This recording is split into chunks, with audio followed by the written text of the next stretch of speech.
சாய் சத்சரிதம் அத்தியாயம் 42 பாபா மகா சமாதி அடைதல். பாபாவுக்கு 1918 செப்டம்பர் 28ஆம் தேதி லேசான ஜுரம் கண்டது. ஜுரம் 2-3 நாட்கள் இருந்தது. பின்னர் பாபா உணவு சாப்பிடுவதை நிறுத்திக் கொண்டார். அதனால் நாளுக்கு நாள் பலவீனமானார்.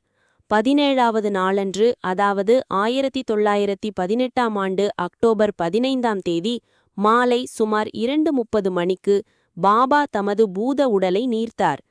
இதற்கு 2 ஆண்டுகளுக்கு முன்னர், அதாவது 1916இல் பாபா விஜயதசமியன்று மாலையில் பாபா திடீரென்று கடுமையான கோபாவேசமடைந்து தமது தலையணியையும் கஃப்னி, லங்கோடு முதலியவைகளையெல்லாம் கழற்றி கிழித்து துணியில் எறிந்தார். பாபா முற்றிலும் நிர்வாணமான நிலையில் அங்கு நின்றார். நெருப்பை போன்ற சிவந்த கண்களுடன் எல்லோரையும் நோக்கி, "ஓ பேர்வழிகளே, இப்போது என்னை எல்லோரும் நன்றாக பார்த்து நான் ஒரு இந்துவா அல்லது முஸ்லிமா என்பதை தீர்மானியுங்கள்" என்று உரக்க கூவினார். எல்லோரும் பயத்தால் நடுங்கி பாபாவிடம் நெருங்க தைரியமில்லை.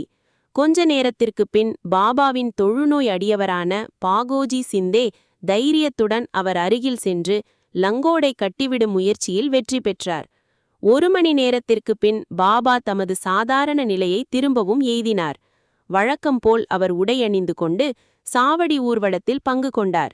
இந்த நிகழ்ச்சியின் மூலம் தசராவே தமது வாழ்வின் எல்லையை கடக்கக்கூடிய சமயம் என்ற கருத்தை அவர் தெரிவித்தார்.